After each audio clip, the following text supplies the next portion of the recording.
Ya, pemirsa, pemerintah Kota Kediri melalui Disbud Parpora menggelar FGD Roto Kongres Aksara Kawi sekaligus sosialisasi cukai ilegal melalui DBHJHT 2021. Dalam kegiatan ini turut mengundang beberapa Forkopimda atau penegak hukum di lingkungan Kota Kediri, sekaligus dilakukan sosialisasi kepada generasi muda bagaimana cara menghidupkan kembali aksara Kawi di generasi milenial saat ini. Seperti apakah berlangsungnya kegiatan tersebut? Berikut kita saksikan bersama.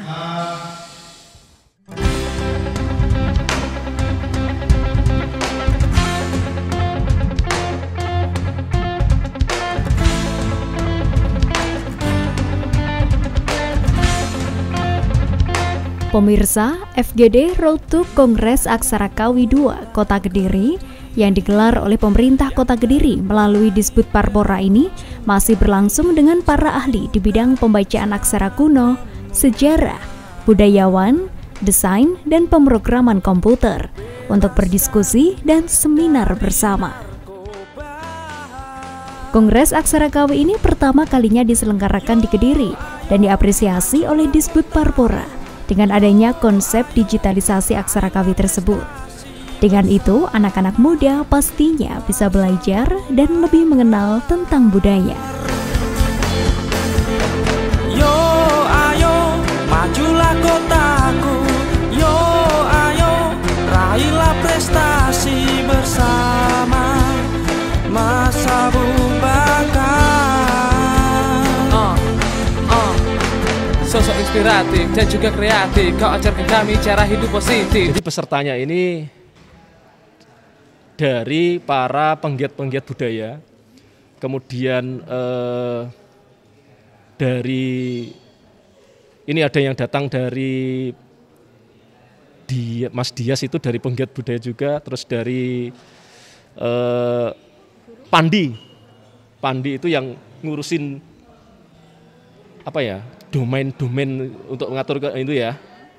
Terus kemudian ini dari aktivis-aktivis budaya tentunya juga ikut hadir pada diskusi ini.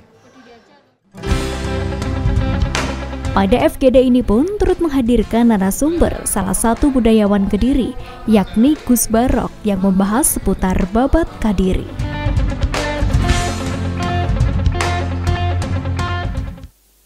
Tahun 2000 kebetulan langsung saya gonceng wali kota Kediri Pak H.A. Maskut, saya ajak ke sana untuk melihat secara langsung bagaimana posisi keberadaan dari karya-karya sastra Jawa kuno yang dimiliki oleh Kediri yang hadir sebelum Balai Pustaka.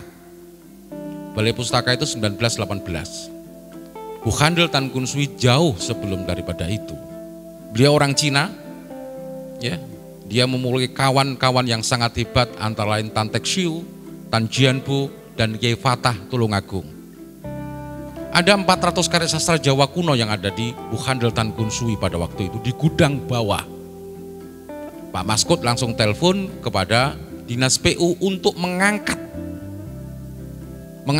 itu. Dan saya minta di tahun berikutnya, tahun 2001, ada kongres kebudayaan yang dilakukan di Hotel Penataran. Dari situlah mulai Tan Kun Sui berkibar. Jadi kalau ada yang mengklaim bahwa saya adalah orang yang membuka Tan Kun Sui, maka perlu dipertanyakan. Dari 400 karya sastra Jawa kuno itu diantaranya adalah ada buku Serat Babat Kadiri. Sebelum saya mengupas Serat Babat Kadiri ada cerita panjang tentang Serat Babat Kadiri. Saya sebut namanya Bu Siti Halimah. Bu Siti Halimah ini guru SMP Petra di Kediri yang mulai menerjemahkan Serat Babat Kadiri di tahun 1982. Ya.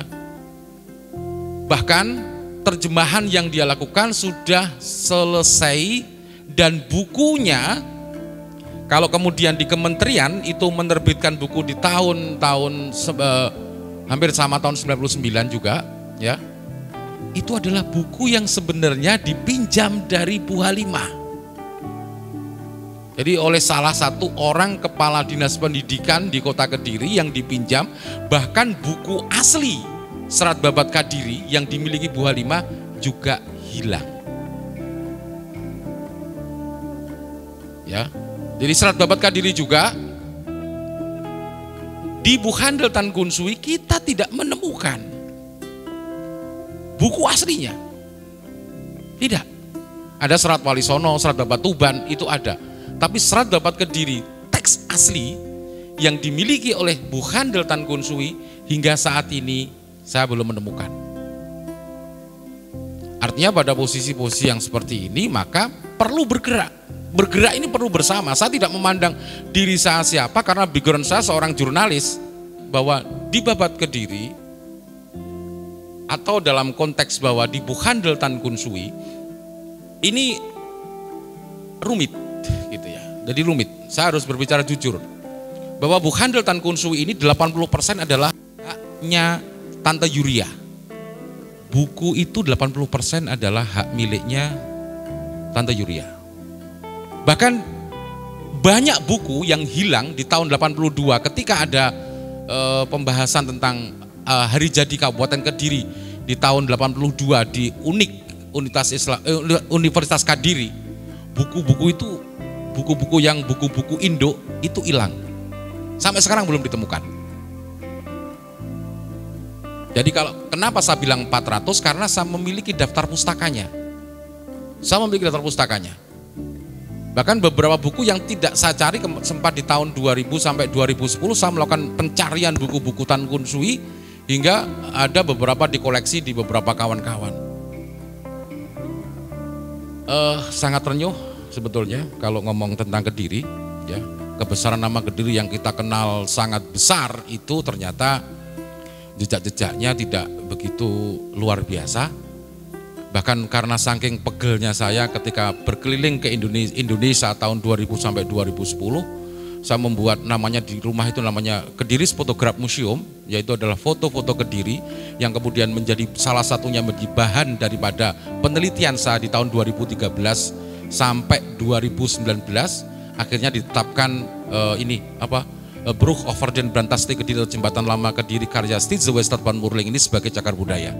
FGD ini menjadi suatu yang menarik bahwa sebetulnya PR kita tidak hanya di FGD saja, tetapi bahwa implementasi kebudayaan itu harus merata, bersifat universal. Kita nggak bisa ngomong secara parsial. Ketika ngomong kebudayaan secara parsial, maka kita akan tidak mendapatkan sesuatu yang kita harapkan. Karena satu dengan yang lain saling terkait. Dan ini perlu sinergitas antara pemerintah dan masyarakat menggerak kebudayaan untuk pemajuan kebudayaan. Pemajuan kebudayaan ini menjadi bagian penting yang tidak bisa dielakkan karena kalau kita mengingat di masa depan saat ini bagaimana seberapa persen kita melakukan survei, berapa persen terhadap siapa yang bisa mengambil bagian dari kebudayaan ini sangat minim sekali. Kalau tidak bergerak bersama maka tidak akan menemukan jalan itu. Jalan itu hanya bisa dilalui oleh orang-orang yang menghibahkan, ya, mentasarufkan dirinya untuk kebudayaan.